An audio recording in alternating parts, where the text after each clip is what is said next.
Hey there, welcome to my channel. My name is Leora and I am an artist who loves to DIY and flip trash into treasure. Come along into my studio and watch me make diamonds from the rough.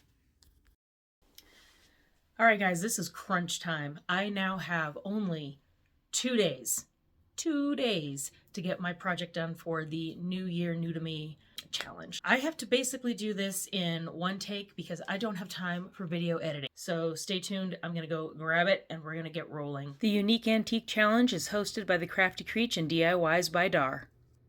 This challenge is a perfect fit for me because I have had a running tally of all kinds of different products and styles I have not yet tried. That wasn't gonna work. This guy is going to take a decent amount of cleanup, but it is at least, if not an antique, vintage. Here's the deal. There's a lot of cleaning, there's a lot of repairs. I'm gonna do all that. I don't have time to video it. I'm gonna do one of those, through the magic of television, we are all done with the prep work. If there were holes where there shouldn't have been, I filled them. If it was rough where it shouldn't have been, I sanded it. If it had broken parts, I removed all of them. If it was dirty, I cleaned it. So that's pretty much what I did all day long. Here's what we started out with. This vintage piece was given to me by my dear friend Rocky. It has all functioning drawers and some cabinets, a little bit of new hardware there up on the side. This cool little insert, I love that compartment. And on the back, there's a space for a mirror, which I also have. This mirror is original to the piece, and I will be flipping this part at a later date. First thing I had to do was get rid of these wheels because they barely rolled and they were very squeaky. They also came out with varying degrees of ease. Actual original wooden wheels. And yeah, they're super cool. It's great that they lasted this long, except they weren't all there. And the parts that went into the wood had been rusting for quite some time. We're just getting rid of all of them. We don't want that. The hardware that I removed from this vanity was mismatched. It had these, which I don't like, some kind of resin, plasticky stuff, and these. What on earth? That is terrible. No, we're not doing that either. Now we get to do the fun part. This is the New Year New to You challenge. Here are all the products that I have decided to use for this project. I'm painting it in Wise Owl paint. Check the colors, just so you can start getting excited. Prussian blue, stunning. Charleston green. Fusion mineral paint in coal black. To seal it up, General Finishes high performance flat. This is top coat, it's water based. Decided I wanted to do was try dark academia. I have never done it before. I keep seeing it online. It looks like an aesthetic that I can really get into. I'm very inspired by it and incorporate kind of an Edgar Allan Poe. You can interpret dark academia almost like a Victorian, dark and moody sort of a vibe. And I took my inspiration from photos like these, especially this one. The Raven. And to tie that all together, because it has nothing to do with it, but it still kind of goes, is my Harlequin. Those are products that I've never used on furniture before either. Peel and stick wallpaper. This is going to go on the inside of the knee holes. And I just so happen to have this stencil, which matches precisely. This is from Posh Chalk icing paste. This is vintage gold. It's going to be my three-dimensional. It's still sealed. I'll have to show you later. But here's the color. This is an old favorite. This is Eternal by Redesigned with Prima. It's going to come in here somewhere. I don't know where, but it's definitely happening. With Redesigned with Prima, this just looks like old, creepy, gothic house wallpaper. It's going to go on the sides of the drawers. I will have Undead Hardware. This is a deep dark blue. I don't know if you can see it. I don't know if the light's coming through. Just trust me, it's gorgeous. One of these. This is not a would you bend or a bendable wood at all. It's actually just something I got at Home Depot. It's an actual wood cutout, so it won't bend. I have to be careful with it, but I have an idea for this. A brand new Redesigned with Prima mold with my old standby amazing casting resin. And last but not least, for the New Year New to Me, I'm going to use all new brushes. You may have noticed I have a theme in the color. I just love these blue. This is also from Debbie's DIY. So I'm almost a little sad to get paint on them, but at least the color is going to almost match the bristles. So now that I have everything decided, I have a plan. I have about 48 hours in which to execute it. Wish me luck.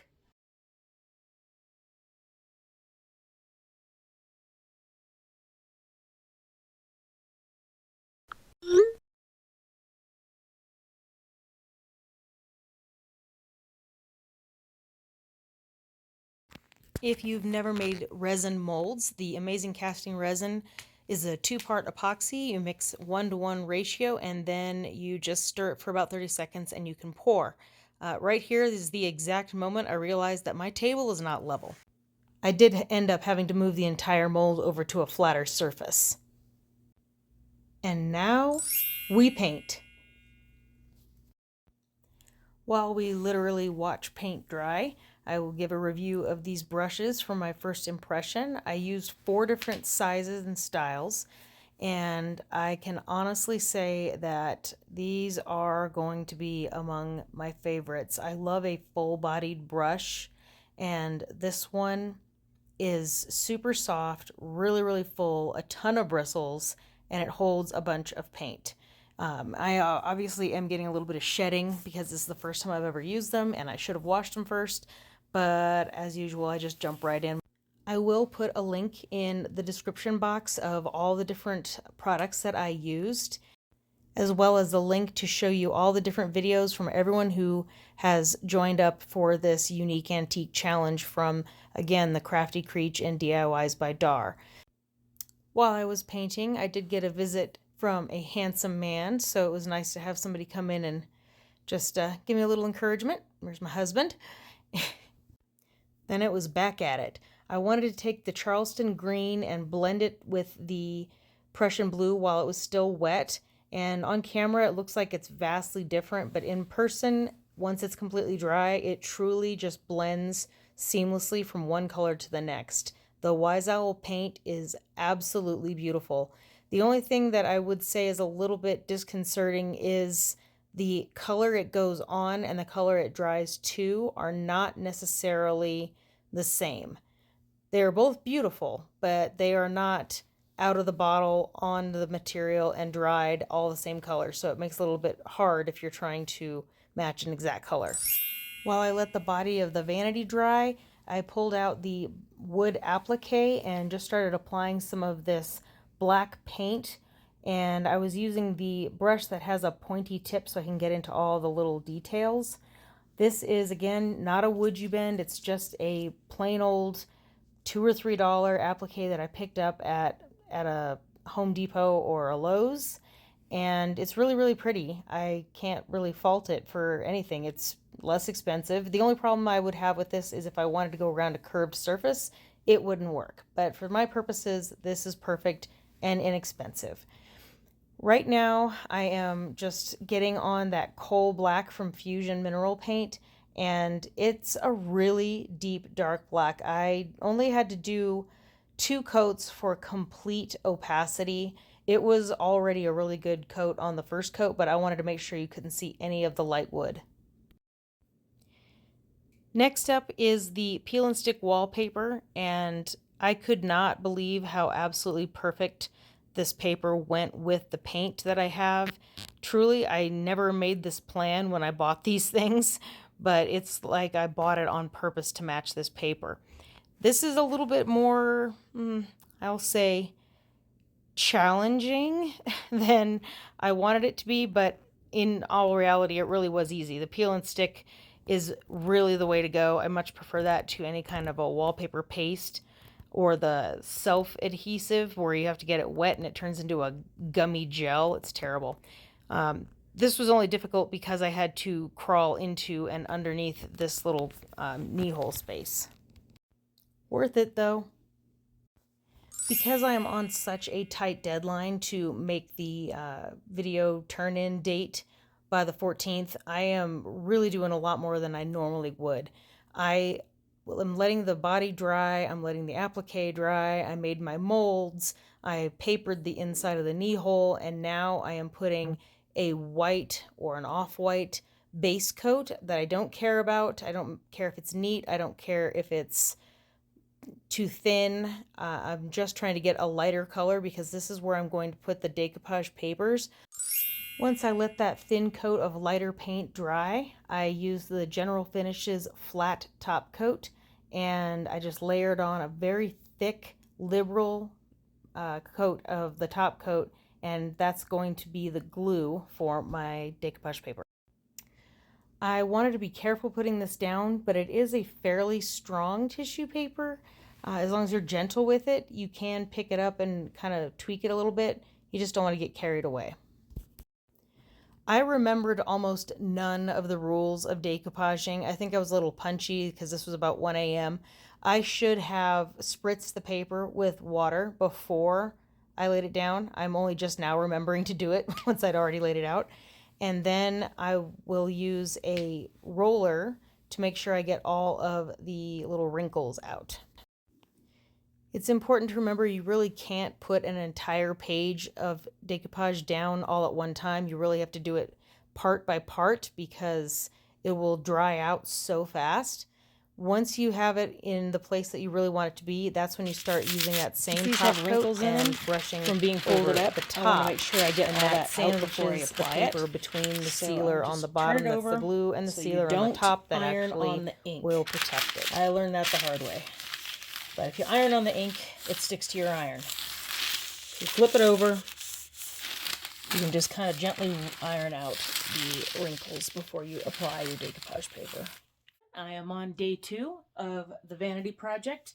I was up until about 1:30, and I didn't even realize it because this was so much fun, and I love these colors so much.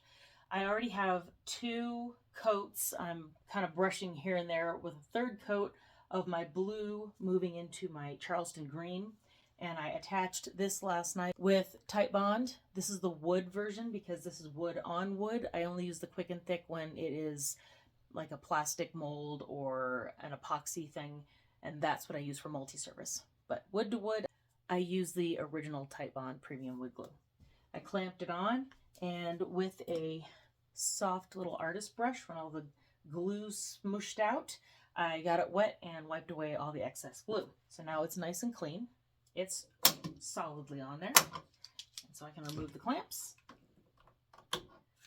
That's not going anywhere.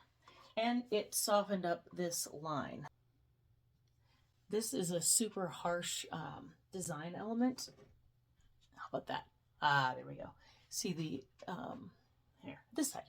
You can see how straight up and down those lines are. And so I wanted to add something that gave it a little bit of curviness to mimic with this part. It's ready to go with dry brushing, with gold, whatever I decide to do with it. But I wanted to have overnight to let it sit. I painted the top in cold black. I removed the backing so that I could paint all on the inside without having to fight it. And I decoupaged on all of the papers. You may recall that I put these on with some General Finishes flat top coat. So now they are attached and protected, but I have to get rid of all this excess stuff. These are rad pads, and they come in quite a large pad, so I actually cut them down to fit my small hands. So I get like 2 to 3 out of every one of them, which is great. This is the most coarse version, and this is down a level. I want to see how rough of a grit I need to get this off. Okay, more than that. That's too soft. Let's do this. By just brushing downwards with a gritted sandpaper, I can get the paper to tear right at the edge.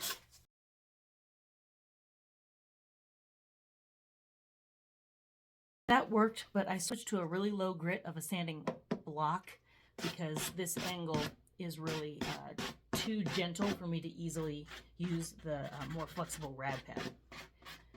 And I do want to rough up this curved edge because it is really slick. Perfect. I'm going to come back with my smallest Debbie's Design Diary DIY brushes and more of the flat coat because all the corners, I want to make sure they are extra glued down, but also I want to give it a second level of protection on top.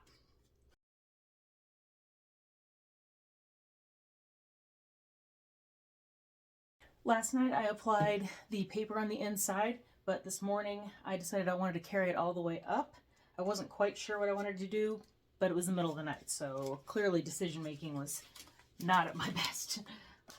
Once it's on, that's when I pull out my trusty tool, razor blade. Simple razor blade in my hand is an indispensable tool because I can scrape off extra paint, I can cut into corners.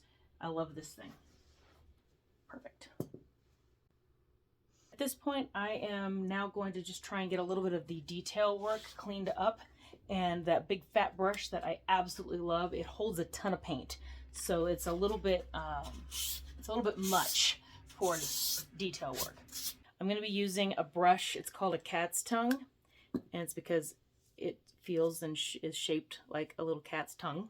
There you go. But I'm going to use this to get into the details because I don't want to add a whole lot of paint. I just want to do touch-ups as needed. And now I want to add some flair to this. So with my brush that I did not add any more paint to, I'm just going to dry brush over this applique. And it's only going to stick into the high points.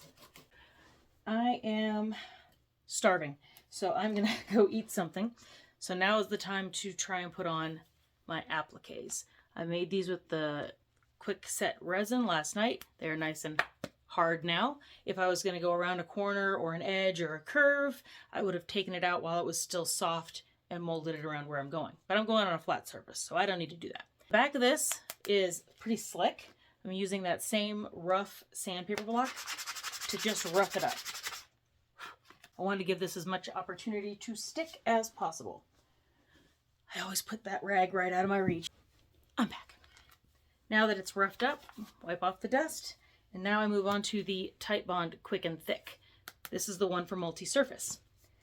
I decided that this entire concept here was too flat, so I wanted it raised up, have a little bit of dimension to it. So I'm going to put this glue on the back. Just trust me, it's going on here. Okay, and I'm liberal with it. Once it's on there, you can use a brush. You don't have to use your finger, but my finger's right here, and a brush I have to wash. This will just peel right off my finger once it kind of dries.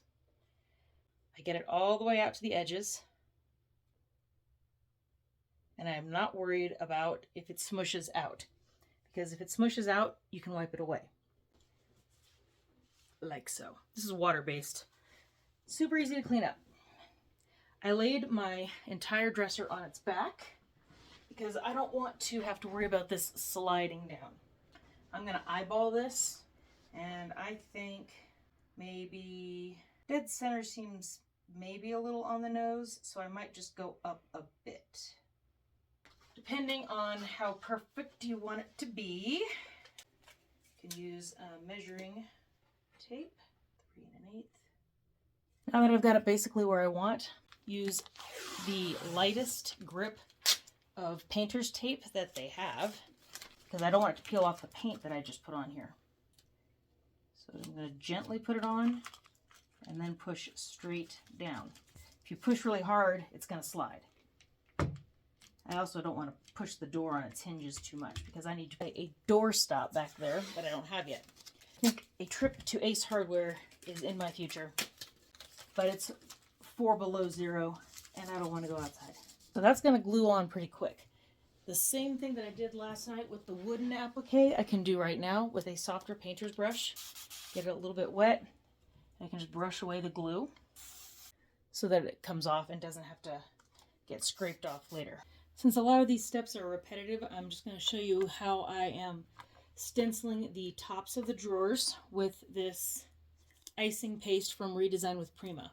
I bought, I kid you not, over $900 worth of stuff when I went to the Temecula class at Redesign with Prima, the actual store.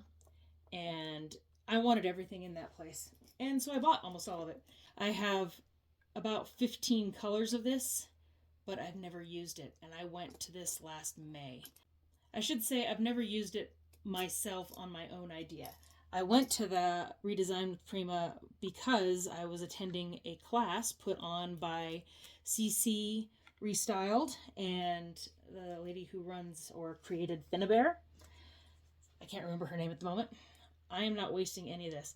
But in their class, they did mixed media, and this was one of the products they used, so of course I had to buy them. This goes on kind of like a smooth frosting, but it's going to have a little bit of a dimension to it, and that's what I like about it. I use this on a mixed media canvas, and it's just super cool, and it does get hard as a rock when it dries. What I did is I took out my 2 drawers and I taped them together because I want the design from top to bottom to kind of flow together. Then I taped the stencil down so that it won't wiggle around. To start with, I'm putting very little on and pushing very lightly because I don't want it to go underneath. I could have used a spray adhesive, but I didn't think of it until now. So that's why. A spray adhesive would work too to make sure nothing goes underneath these stencils. But I'm just trying to make sure I don't shove down so hard that any material goes underneath. While I've been off camera, because you know I've been working my tail off, I have been working on lining the drawers, lining the inside of the cabinet with the peel and stick wallpaper because I wanted that to match, and also been working on painting the drawers inside and out so that they could be ready for their decoupage paper on the outside. And the inside just looked so dirty and ratty, I had to paint over that. That was not going to fly. You're just putting it on like you're frosting a cake. You want to do this part when your paint job is complete, of course, because this is going to be like a raised stencil. I did not yet seal my paint. The thinner you make this, the faster it will dry. And it has to be dry before I can look back down so I can continue to the design from left to right. Once you have it all down, you don't want to wait till it's dry because you don't want the stencil to glue down to what you just put on there. Lift straight up.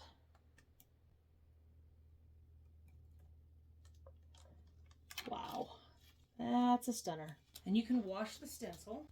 As long as you do it quickly, that's going to save you a lot of trouble later.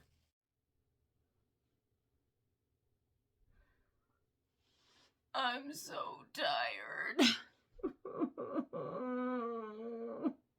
Sheer exhaustion notwithstanding, I'm almost done with this guy. I had to do a few things off camera. Only because you've already seen it. If you've seen somebody decoupage once in a video, you've seen it enough. I decoupaged the inside of the little flappy thing. I decoupaged the outsides of the drawers, like so. I didn't have quite enough, so one side is all the way to the end and the other I just filled in with some black paint. Unless I decide to pull the drawer out to its fullest extent, no one's ever going to know. You may have also noticed I lined the drawers with the paper. I put the paper on the inside of the cabinet as well, and then I used my chalk paste to give an absolutely gorgeous, stunning, golden, shiny little raised stencil. These drawers are done. Next up is going to be hardware.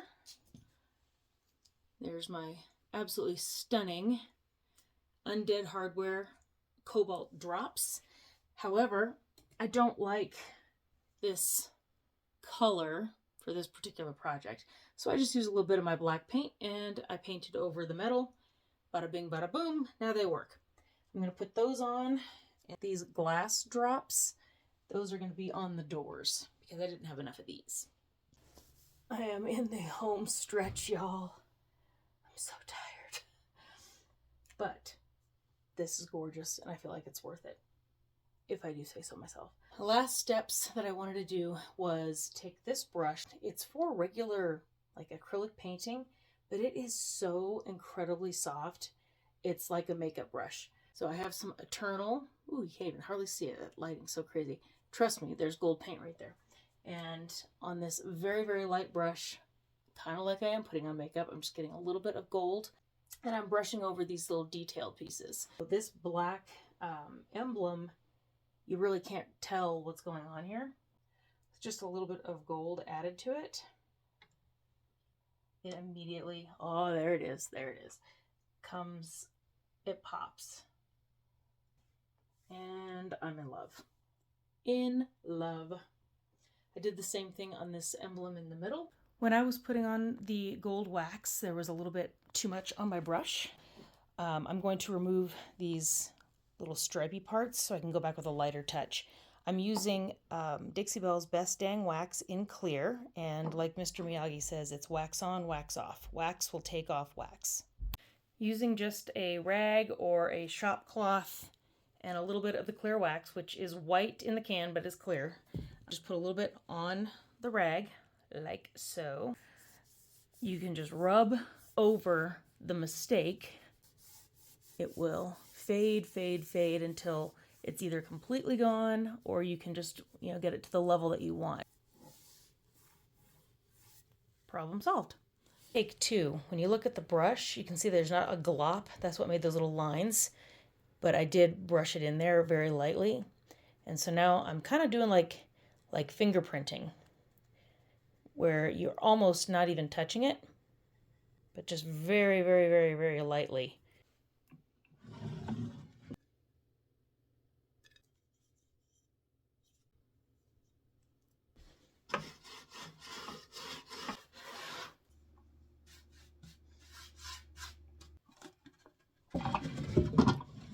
Next up, we're going to do our last bits of waxing. I'm using Wise Owl in Tea Tree Oil. This is just a wax to put on the drawer glides on the inside and then also on the bottom, so these drawers will not get stuck. They'll slide very easily.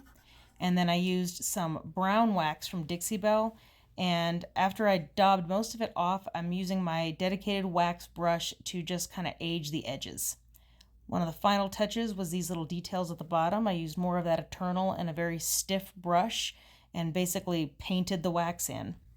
And this is my favorite new toy. It is a branding iron. I have this on high speed. It really takes about 30 seconds, but it has my brand name and I love it. As a quick reminder, here is what we started with. This piece was really actually very solidly constructed. It just was pretty dirty and had some broken parts. But don't we all when we get to a certain age? And here's her final look. I hope you've enjoyed watching this process and following along with me. And if you have enjoyed this content, please give me a like and a subscribe. Put a comment. It really helps my channel to grow. This is only my second year, and I hope to be around for many years to come, showing you how to make over furniture. That's a wrap, folks. That was one. Here she is, staged like you might actually see her if you were going to use it as a dressing table. New year, new to me products with the and secret techniques. compartment. I've never done dark and academia. I got to check off several items from my list of things to try. But I like gold.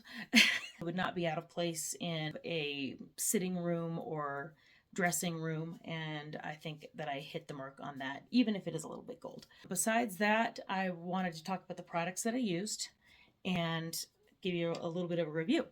The general finishes, I have to say I really, really like them. It was easy to clean up out of the brushes. It went on very nicely. It didn't dry too fast. It worked great as a decoupage medium and as a protective seal. So far I'm giving that one a 10 out of a 10. The Fusion mineral paints. I've used Fusion before. This is the first time I've used their coal black. What I wanted to say about this one is, because this product isn't new to me, but the color is, this black was extremely dark. It didn't go on thin and you had to add coat after coat to make it fully opaque. This was really great. The Wise Owl Chalk Synthesis paint. This is one type of paint that they sell. They also have 1 hour enamel. They have other kinds of paint that are not chalky style. I love this. I love the thickness of it, the texture of it. It goes on smooth and creamy. I would compare it mostly to paint couture, like smooth butter. I just love it so much. Last but not least, the Debbie's Design Diary DIY brushes.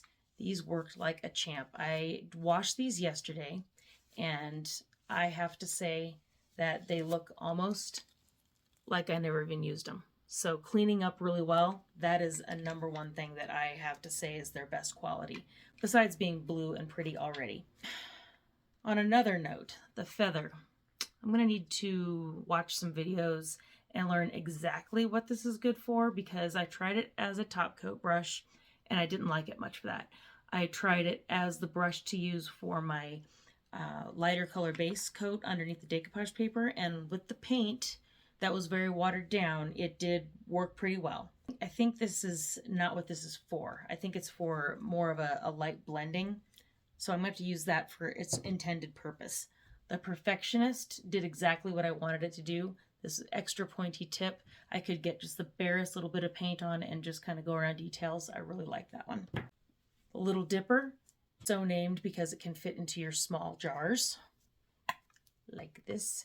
And when I tried to put the multitasker into this jar, it was a tight fit and it would catch bristles and pull them up, so I didn't like that as much for trying to get into the jar.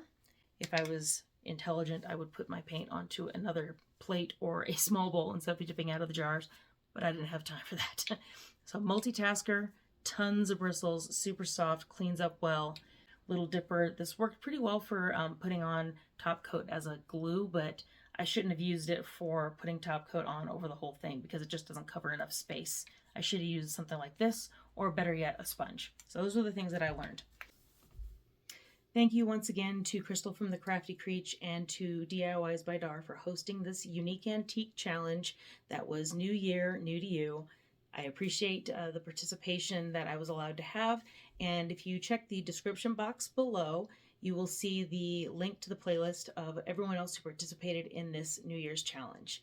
So thank you for watching. I'm going to go take a nap.